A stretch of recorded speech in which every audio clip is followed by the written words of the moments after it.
Okay, British and American culture class. One quiz is done. We have 53 students in the class, and 46 students did it correctly. A few students handed their quiz in at 10:10, barely made it. Sorry, I keep saying 10:10. 11:10. After, as I told you, if a few of you waited till the last second and you didn't hand it in, that's because there's a limit that exactly at 11:10 the forms get submitted automatically. So you don't have any extra time. I can't give you any extra seconds, so make sure you hand it in. Some students handed it in at 5 minutes. There's a timer. The attendance does not count, but there's a timer for you to access the quiz, right? So the quiz is it's open for 10 minutes, but don't worry about the timer. The attendance is not reflected as it translates into English. So don't worry about the timer. Just access the form and just do it. And when you're done, before 10 minutes is up, just hand it in. Don't worry about any timers. Attendance doesn't count. I just need you to finish your quiz, okay? This lecture is going to be probably pretty long because the last one was short, and I was trying to just connect the Norman Conquest to what it was like to live in medieval England. And after this lecture, we do want to move on to the 16th century, because the 16th century has got so much happening in it. So I'm going to try to go quickly but carefully through this stuff. So what I talked about last week was mostly about Henry II and his family, because he's one of the most important kings in English history. The main reason is because when he marries Eleanor of Aquitaine, he joins almost half of France to England and Ireland. So it's called the Angevin Empire. His father is actually not a king. His father is the Duke of Anjou. So when Henry II becomes king, his line is not direct from Henry I. So he becomes an Angevin instead of, he's not directly descended in a male line from William. Now this is not important to you, but to kings for hundreds and hundreds of years it was. That ideally you're supposed to have a son. And if you don't have a son, then it should go to another man, right? So what happened is, in the first place, William the Conqueror comes over, he becomes king, and then his son, he has 3 sons, and he splits Normandy and England between the 2 of them, and the third one, Henry, gets nothing. But then William Rufus dies in a hunting accident, so Henry I becomes king. When Robert goes to the Crusades and comes back, then they have a battle and Henry wins. So then Normandy and England become one kingdom again under Henry. Henry has a son named William again, but William dies in a kind of silly shipping accident. He gets drunk and he drowns in trying to get back to England. So Henry has no children that are male. He has a daughter named Matilda, and he has a nephew named Stephen. He dies, then there's Matilda and Stephen. People would prefer a man, so Stephen becomes the king, but he's not a very good king, and Matilda has a son, confusingly also named Henry, okay? So she has a son named, so this is the grandson of Henry I, is Henry II. Stephen is a bad king, so Matilda and her husband, Geoffrey of Anjou, they fight. There's a civil war, it goes back and forth. Eventually Stephen loses and his son dies, so he has no son either. So he decides, surprisingly, as he's getting older, to pass the crown back to the original line of William the Conqueror, but through the woman, Matilda. She never becomes a queen. It skips her. Goes to her cousin. Her cousin dies. And then Henry II, young Henry, when Stephen dies, he's pretty young. He's like 18 years old. He becomes the king. Then Eleanor of Aquitaine divorces the King of France and comes over, and she's like 30 years old, but they get married anyway, even though there's 10 years difference. And then they have like 8 children, including 4 boys. Okay, even though she's 30 already, and that might be normal in Korea. Well, it's not normal to have 8 children after you're 30, but it's normal to have children after you're 30. But this time, in this age, once you get to 30, you're not going to have too many more kids. She has 8 kids, and she already had several children with King Louis of France, but they were girls, so he was disappointed. Long story short, she ends up being the Queen of England, but as she gets older, because her husband's much younger than her, and he's an angry guy who chews carpets, he's very busy, he has lots of girlfriends, and she doesn't really care about the girlfriend part. She cares the fact that he's ignoring her. So they end up disagreeing with each other, and her favorite is Richard the Lionheart. Her favorite son is Richard. So she encourages her children to fight against their father. And so you have like a civil war between Henry II and his children. And that happens, and he ends up losing, and he dies. And then his oldest son, also a Henry, dies. So Richard becomes the king. Okay? That's what I was talking about. It's very complicated, but this is very important because kings and queens of England determine really, that's the relationship between the state of the country and the ruler. If you have a good king or a good queen, the country does well. And if you have a bad king or queen, it doesn't. And this becomes a problem because there's lots of bad kings and queens. As you know, if your country, like Korea, there are a few good kings. Obviously, there are great kings like Sejong, and the country does well. The kingdom does well when you have that kind of leadership. But if you have a very powerful person and that person doesn't lead well, the kingdom starts to fall apart, and it starts to have trade problems, economic problems, safety problems, and foreigners think like they can attack and things. So a weak king makes a weak kingdom. So anyway, Henry II wasn't a weak king, he was a strong king, but he had a lot of territory, too much really to handle. Ireland, England, Scotland, Normandy, Aquitaine, Poitou, Anjou.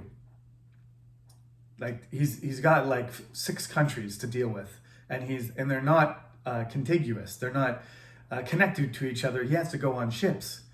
He can't ride a horse to Ireland or to Normandy. He has to keep going on boats, and he does it. So he's pretty much exhausted by the end of his life. And as I told you the story, he couldn't handle anybody disagreeing with him. He was a very, he was an absolute leader, a very powerful person, and a very assertive person. So he didn't like anybody disagreeing with him. He wanted everybody to follow his orders, including his children and his wife.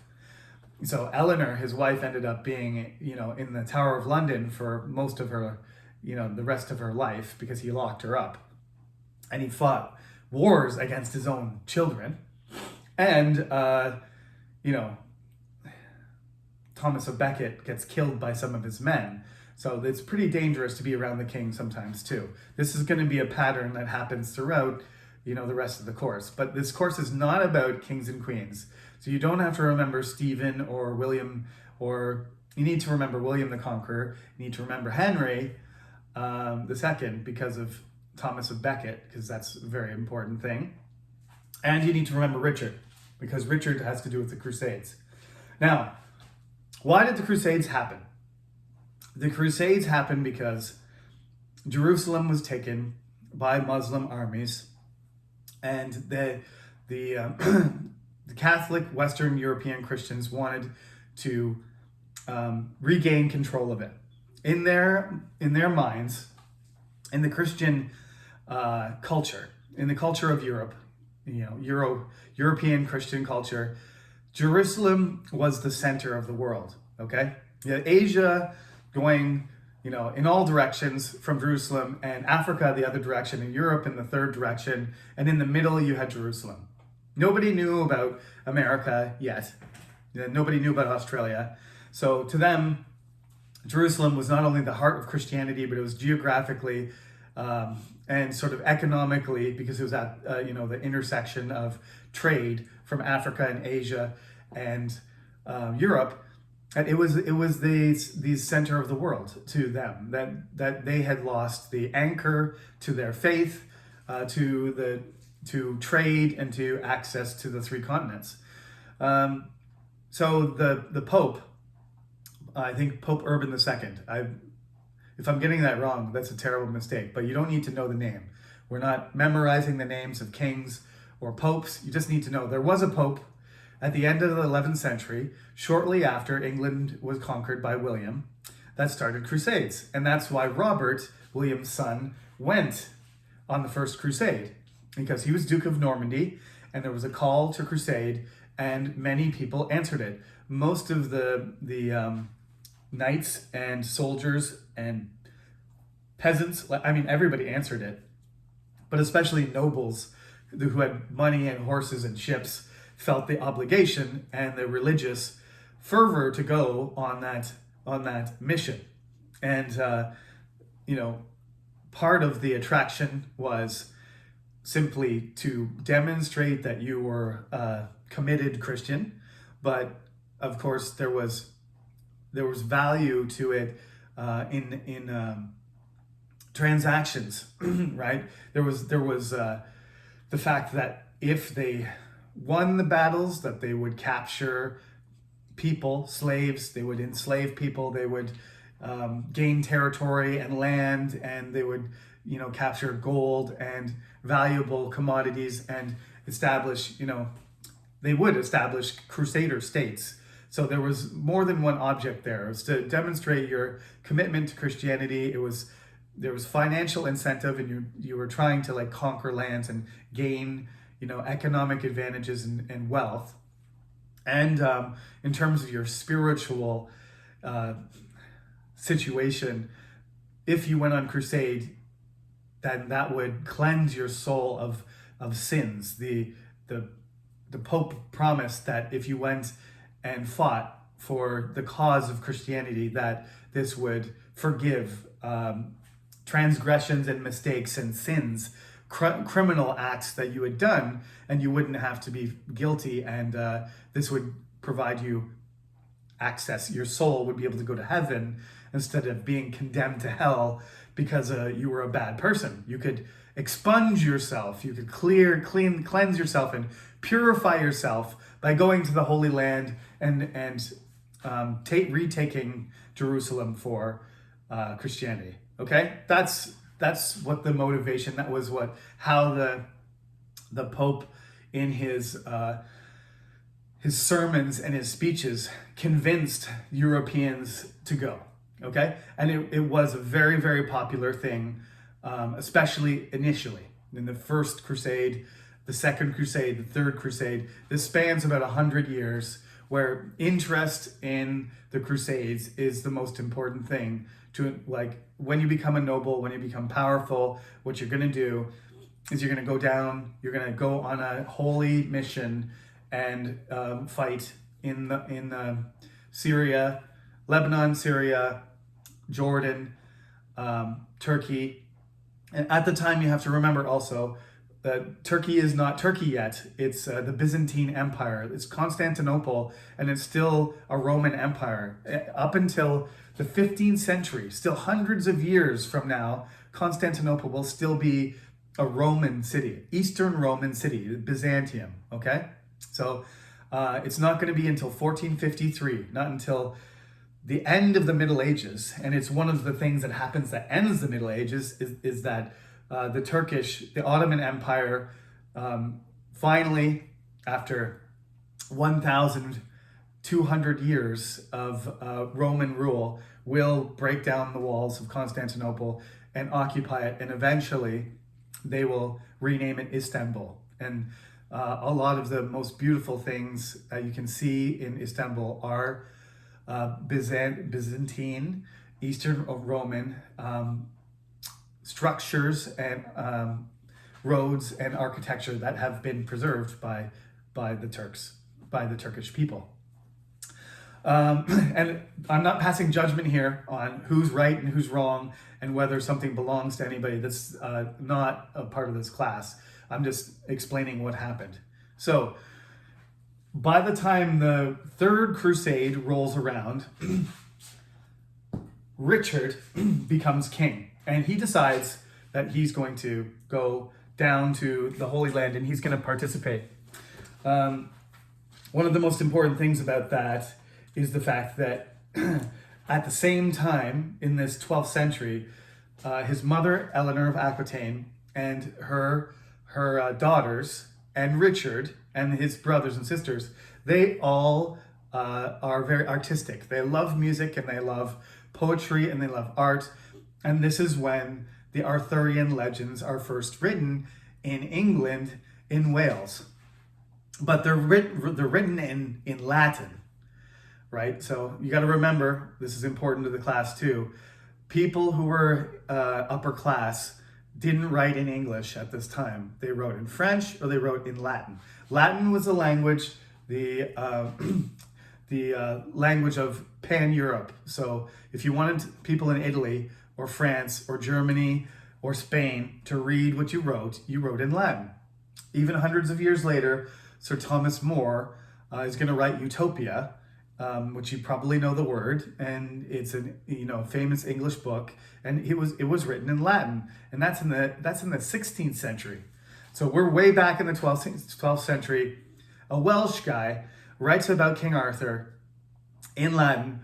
The story becomes very popular all across all of the English territories, which includes Ireland, Scotland, and northern and western France.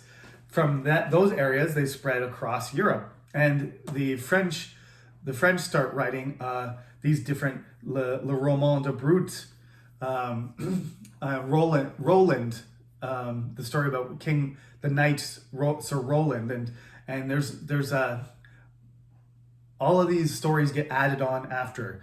The original story is just about King Arthur defending. He's a guy, like I said, he's a Romano-Briton, and he's defending against the invasion of the Germanic people. And then later on, they make this story which has the Knights of the Round Table and Sir Lancelot and Queen Guinevere and their secret relationship, and that all becomes really popular. Sir Galahad, the Holy Grail, all of the other aspects to it get added. Richard, the Lionheart, loved those stories, and he fashioned himself. Like I said, King Alfred isn't really popular because Richard speaks French. Remember, he's French. His first language is French.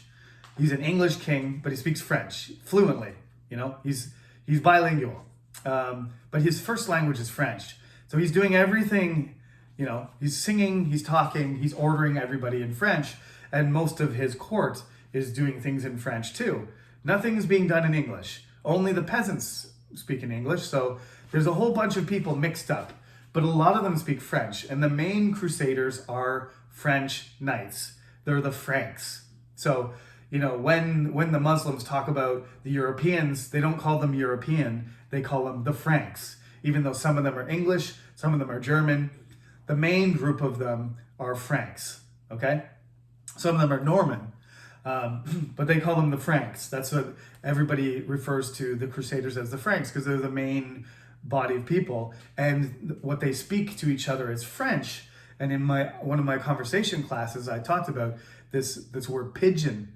Pidgin is a language that's kind of based on one language, but it has a kind of hybrid vocabulary, which takes pieces of words from other languages in order to communicate in this odd, mixed up language that's in between all the other languages. So there's this language called Pidgin that develops. The Crusaders use it. It's a French-based language, but it's got English words and German words and Spanish words and Italian words in it, or like half like they're mixed up and the pronunciation is different. And that's how they communicate with each other.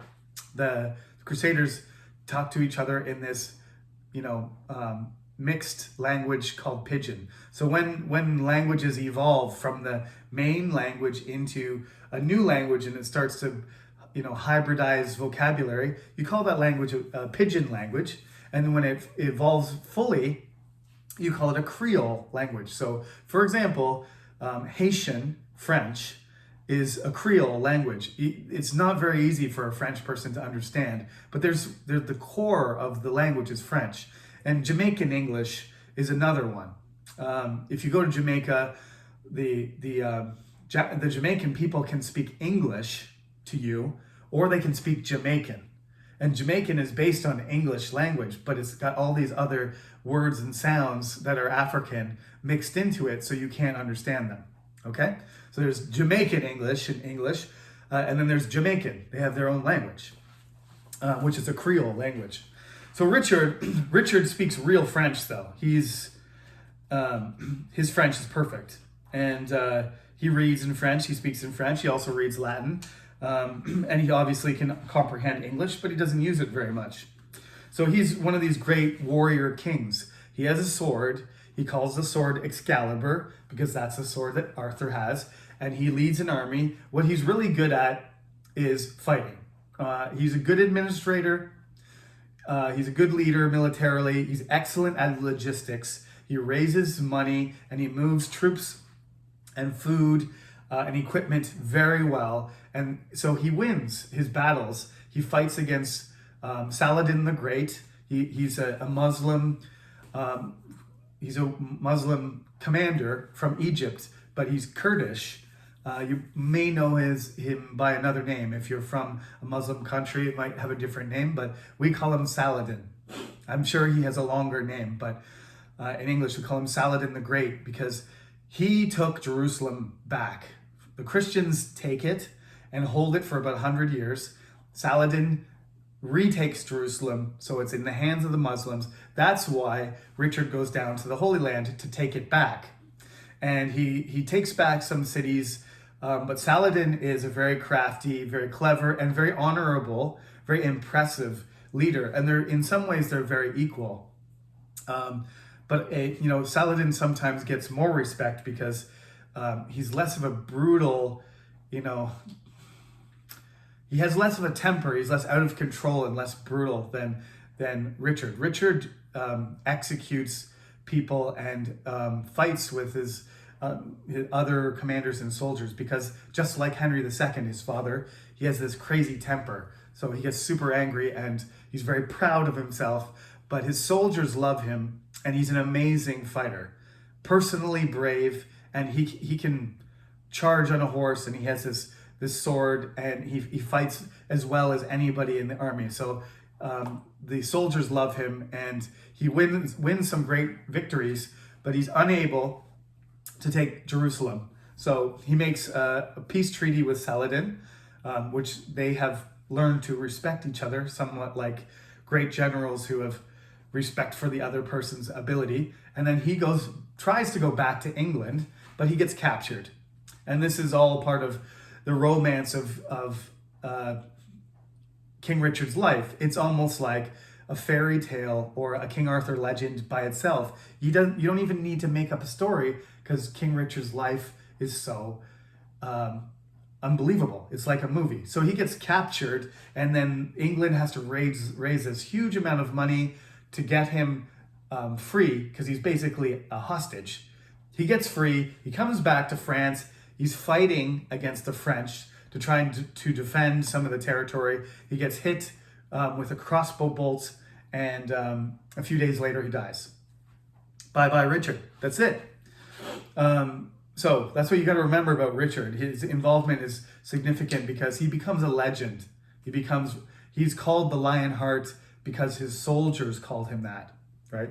He becomes a legend because he does go down to the Holy Land. He wins victories against the Muslim armies that he fights against, and he comes back home, and then he is killed almost accidentally by a kind of random shot. And they find that French guy and torture him and kill him, even though Richard said, "Oh, my time has come. Don't do anything to the guy." They made his death very painful when they caught him. Okay, so that's related. Richard's related to also the story of Robin Hood, which is one of the oldest legends in European history. It goes back right to the time of Richard, almost. But if there was a real Robin Hood, again, he lived after Richard. So later, there's an author who decides to write about Robin Hood, and he puts Robin Hood in the time of Richard, in the time of Richard's journey to the Crusades, and pretends that John, his younger brother, is the king, and he's mistreating the people of England, and Robin Hood becomes the hero who fights against the evil King John while King Richard was on crusade. That never happened. That's not real history. King Richard was King Richard was in the Holy Land on crusade. John was not king. He was Prince John, and he never had any power while his brother was alive. His mother did. Eleanor of Aquitaine basically managed the kingdom while he was gone. And then when he did die, then John became the king. And then he became a really bad king. Then he became a really selfish, aggressive, brutal tyrant. And it is because of John's behavior and because he fought in France and lost almost all of the land that Henry II and Richard had been fighting for. He lost pretty much everything. Normandy, Poitiers, he holds on to a piece, but he loses his mother's land, Aquitaine, he loses Normandy, he loses Anjou, he loses all the wealth and land that has belonged to his family for multiple generations, that have come to him from his great-great-grandfather, William the Conqueror, and from his grandfather and great-grandfather, and so on. All of the pieces of it are gone except for England. And so John fails as a military leader. He loses his land. He treats his barons badly. He goes around and he abuses women too. He takes barons, nobles' daughters and wives and mistresses, and he uses them sexually. So the barons hate him. They hate him because he's taxing, he's losing the war, and because he's being abusive, sexually abusive to the women who are in their families. So there is a revolt against John. So we're here. We've talked about Canterbury, talked about the Crusades, talked about Richard, Henry and Thomas Becket. We got to talk about the religious thing. Talked about Robin Hood. Here we're on King John. Okay? King John is the only King John. So thank God, there's a lot of Henrys. There's 8 Henrys, and there's like 9 Edwards. But King John, we only have 1. The reason we only have 1 is because King John was horrible. And he's one of the worst kings in English history. So the barons get together and they revolt. And they force King John, because he's out of money, and he's lost his land in Normandy, and he's been mistreating all of them, so he doesn't have much of a choice. They sit down in 1215 at a place called Runnymede, and they make this charter, this agreement, this contract called Magna Carta, and in 1215 they make him sign it, and in it requires the king to follow the law, and it regulates the treatment of nobles, and requires that the king gather the nobles together to make important decisions about taxing, for example. And furthermore, it requires that people who are arrested cannot be executed without a trial. This idea that you have rights, that everybody has a right, and that justice needs to be established. These things are written into the Magna Carta. It's not as important as people make it out to be at the time.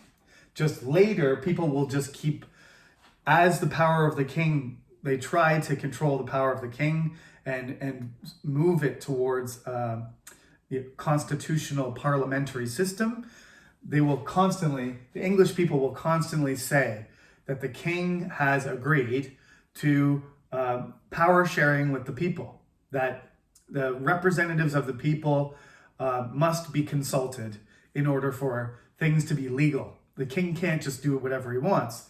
And the basic ideas of this are in Magna Carta. So this is the beginning of the process of England becoming what it will be now. A constitutional monarchy with a queen or a king that basically just gets subsidies and exists as a figurehead and a signatory, but doesn't have any real executive power and cannot dismiss or appoint ministers as they please. Okay, that's where it is now. Back then, there was basically very little that legally or politically the English could do to stop John from being a crazy, abusive, ineffective leader. But after this, they have this document. As soon as he signs it, as soon as he has a chance and he gets his power back together, he asks the Pope to cancel it, which the Pope does. But it doesn't matter, because every king after him, when they become king and their power is weak, the people, the barons, the nobility and the English people will insist that they reissue the charter. And every time they reissue the charter, it becomes more established and it becomes more difficult for the king to go against it. Okay? So Magna Carta, don't forget one of those dates, okay? 1066, I said, don't forget, Norman Conquest, 1066. Magna Carta, 1215, don't forget. Okay, now I've done a lot of talking about kings and queens lately, so I'm gonna try and stay away from that a little bit. But in the 13th century, in this gap here from 1215 to 1315, I think we can't just blow by 100 years without saying anything. There's a king named Edward I, and he is a very another perfect example of a medieval king, just like Richard. Edward goes down, fights in the Middle East. He fights in the Holy Lands, goes on crusade. His father dies. While he's not there, he comes back and he takes the throne.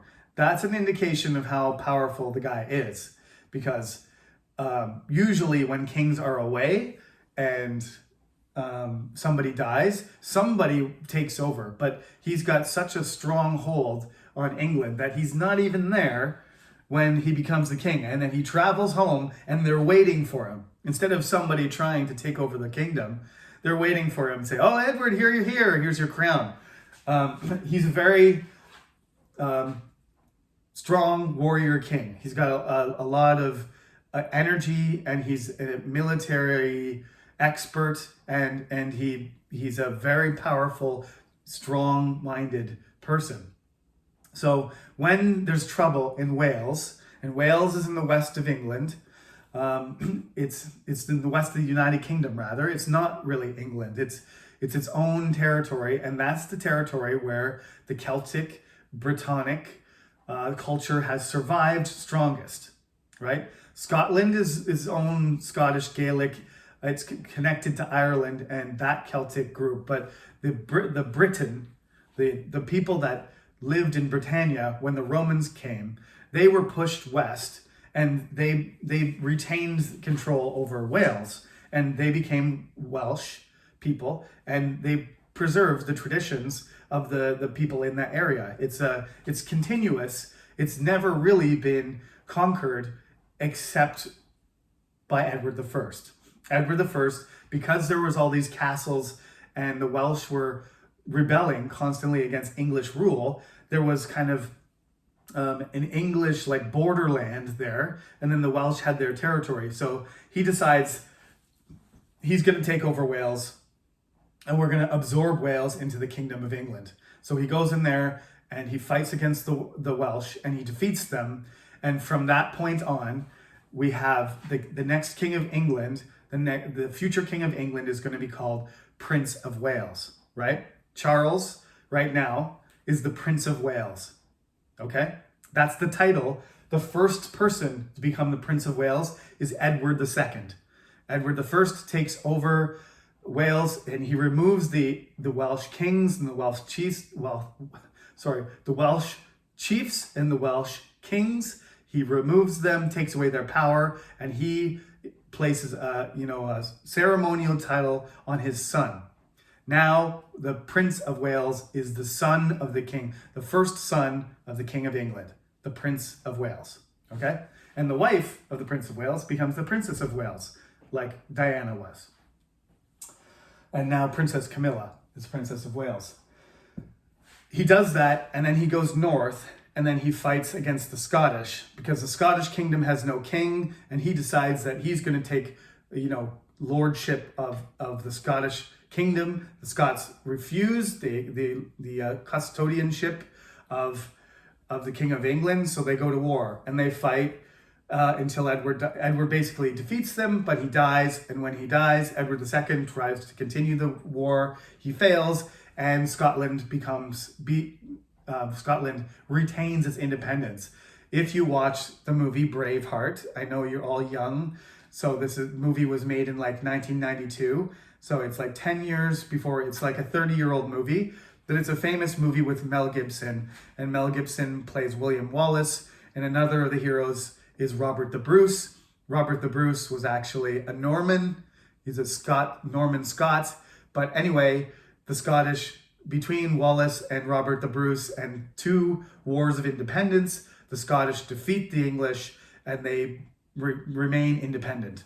All of this happens at the end of the 13th century and spans over top of 1315. 1315 is important because there's not enough food. There's terrible weather for about 7 years. There's horrible weather. It's wet, it's cold, the summers are very short, the crops fail.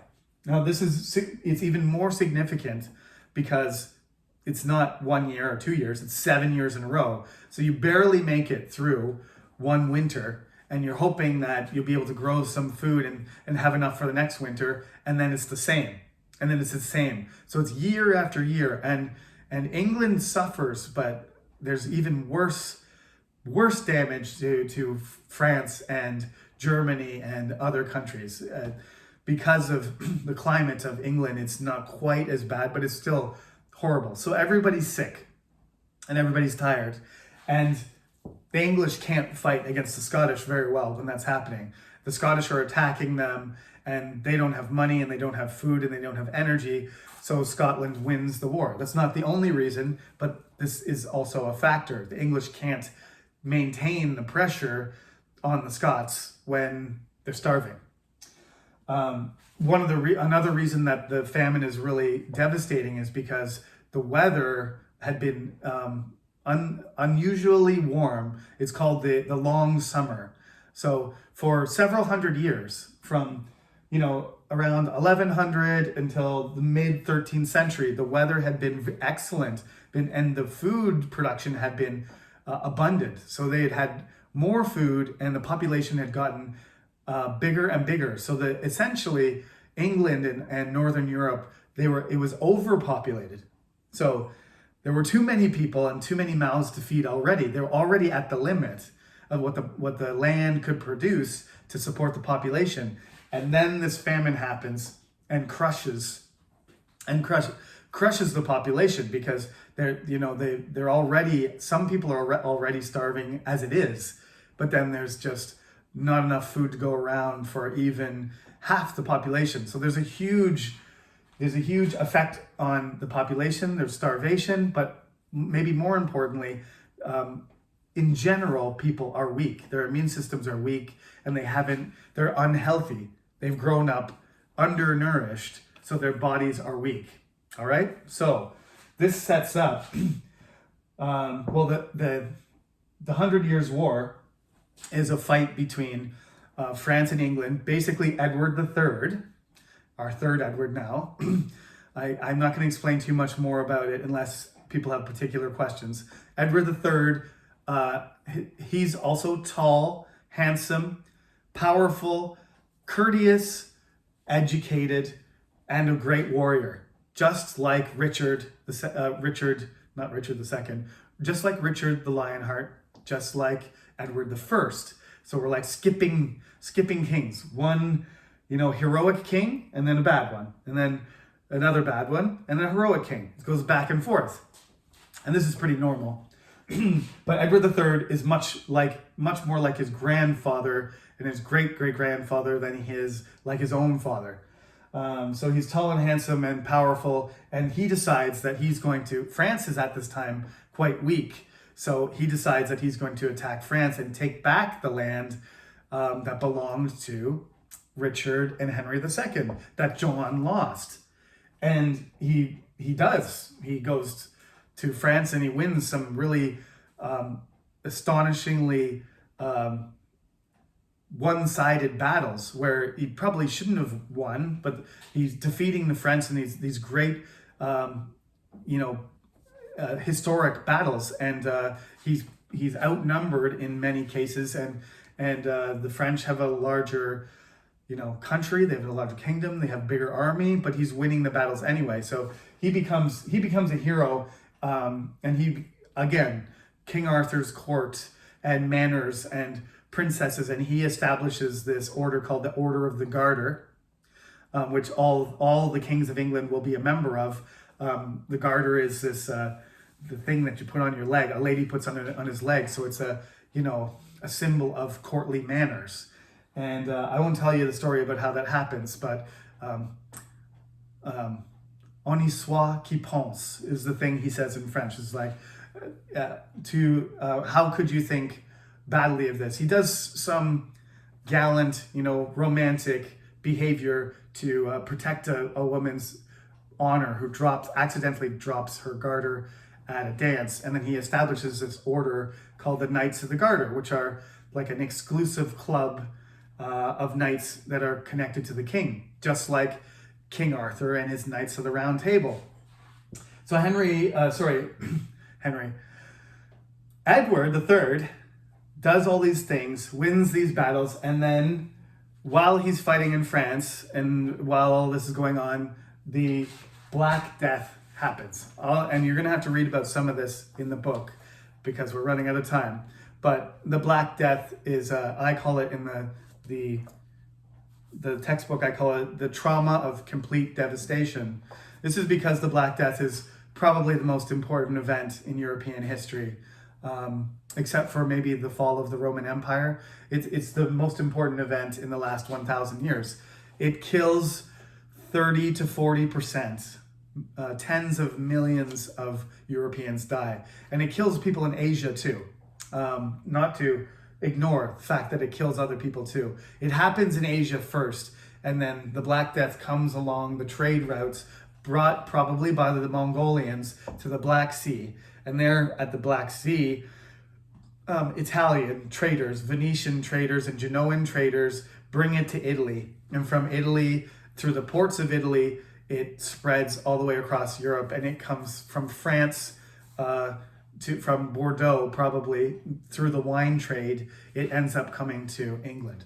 So in 1348, the Black Death sweeps through England and kills, in some places like cities in very close quarters and dirty cities like London, 50% of the people will die. It'll just completely crush the population and destroy the economy and the connections between countries and the education systems and everything.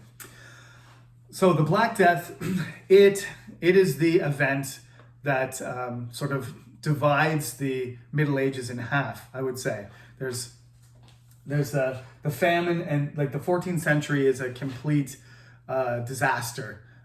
You've got famine, and then you've got war with France, and then you've got Black Death, and then you've got more war with France. How did England and France come out of that without, completely wrecking their kingdoms? I'm not sure, but it's a bad century for both kingdoms, and they will not really recover until 200 years later.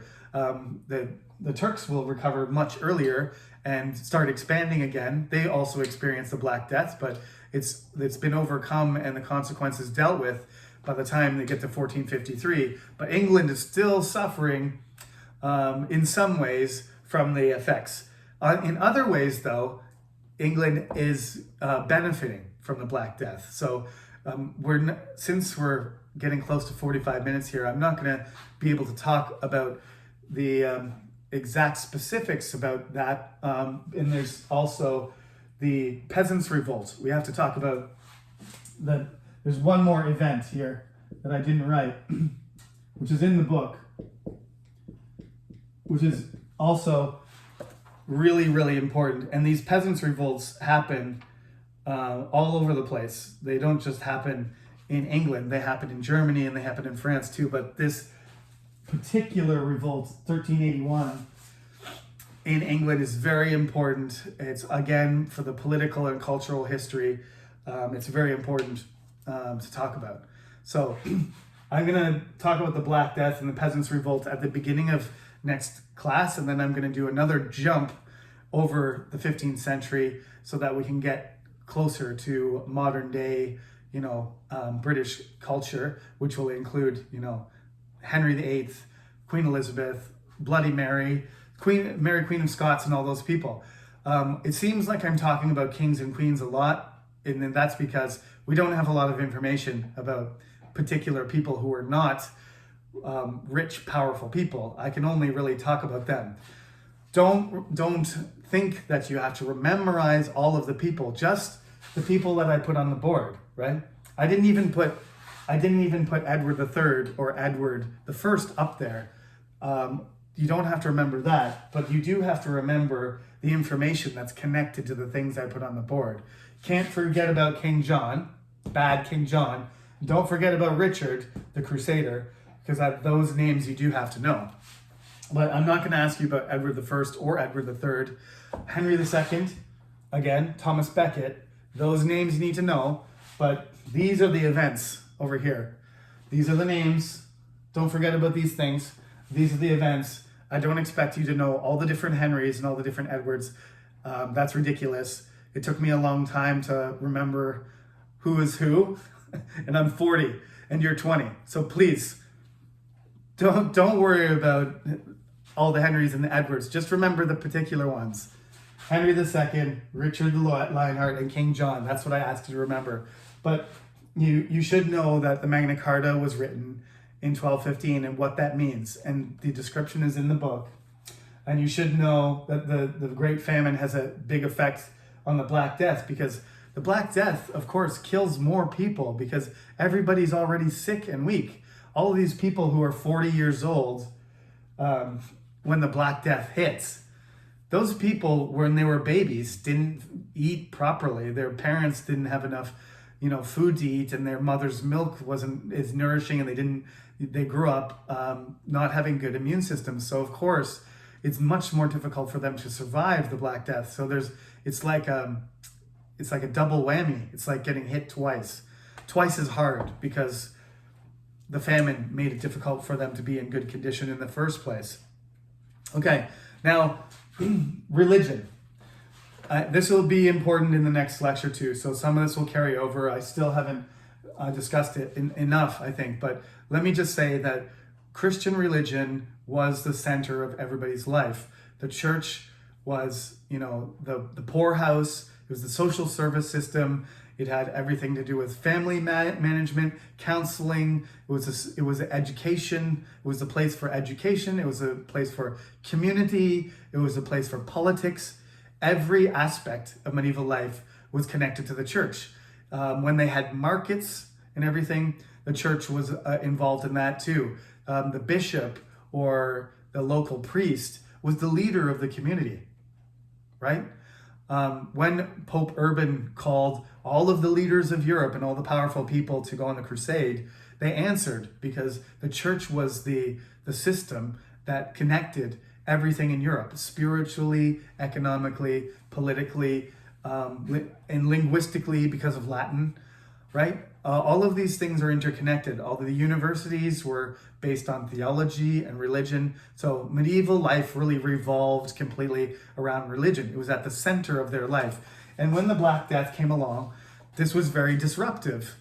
in many ways to a medieval system that was based on religion. Because how to explain why everybody's dying, and why the prayers aren't working, and the priests don't want to bury the dead, and the last rites don't want to be performed, and church is not continuing. How do we reconcile all of these things that are happening? Is God angry? Is it a punishment? Right? Is the church abandoning us? Is God abandoning us? Does God exist? These are all things that start to, appear. They're always there, but they just become more potent questions, become more important. They become things that are out in the open suddenly, because people are, it seems like the end of the world. There's no way to describe this except for, our pandemic is nothing. It's not nothing, it's something, but it's not 15 million people in Korea dying. It's not half of cities disappearing. Imagine half of the students at Chungnam were gone like 5 years later, not because of population decline naturally, but because they all just died of disease, and there was no place to put the bodies, and there were half the professors were dead, so there wasn't, half the classes disappeared, and half the buildings were empty. You just imagine how society would deal with that. Now, with all of our knowledge, we would still despair, right? We would still say, like, why do we even live? What is the purpose of this if I'm gonna grow up and I have 7 brothers and sisters, they all die, my parents die, my grandparents die, and my aunts and uncles die, and I'm the only one alive? What is the purpose of this? Why is this happening, and what am I doing here? This is, I think, a natural reaction to an apocalypse, to something that's a complete catastrophe. So we're going to have to talk about that next. This is going to be one of our longest lectures, hopefully this semester. So thank you for listening.